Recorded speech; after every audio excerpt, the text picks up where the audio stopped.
The first thing that got me into horticulture was I bought a packet of seeds, and it was actually cosmos that I started growing, and just the whole thing of propagating my own plants and raising them and giving them to people sort of gave me a sense of fulfillment.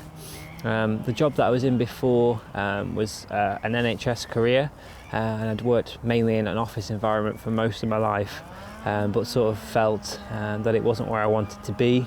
I wasn't getting to where I wanted to be. I wasn't happy in my work, and what I actually really like to do is to be outside, to be with nature, and to be working with people, sort of improving the landscape, I suppose. So I got an allotment, and it sort of grew over time. My allotment got bigger.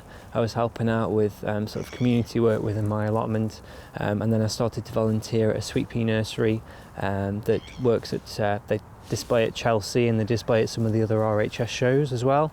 So I sort of learnt from them one-on-one the skills that I needed to work in a greenhouse environment, but it wasn't quite enough. So I wanted to sort of also work on a wider estate and get a broader spectrum of what I could be doing in the future. So I applied to the Historic and Botanic Garden Trainee programme.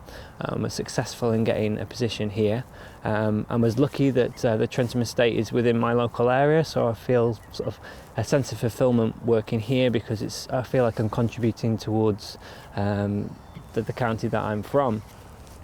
The best part of my job at the moment, so adding to the planting and actually adding something to the interest of the public, so when they come through they see something different all the time. So it's great to get feedback from the public as well as you're walking around, and they actually stop and they say how good of a job you're doing, and how nice things are looking, and how pleased they are with how it's developing. Working with a team is really good.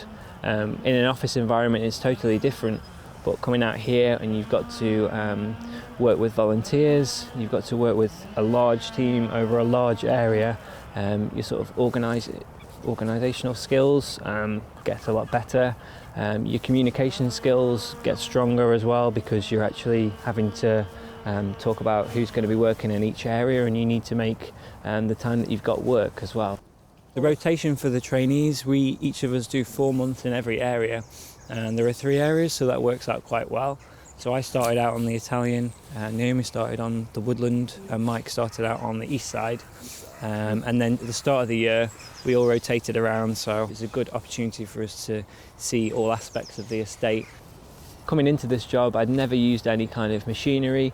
I didn't have a tractor licence, which I've been lucky enough to get working here. So we're driving tractors around, we're using machinery, we're getting inducted onto things, which is obviously skills that we can take anywhere else.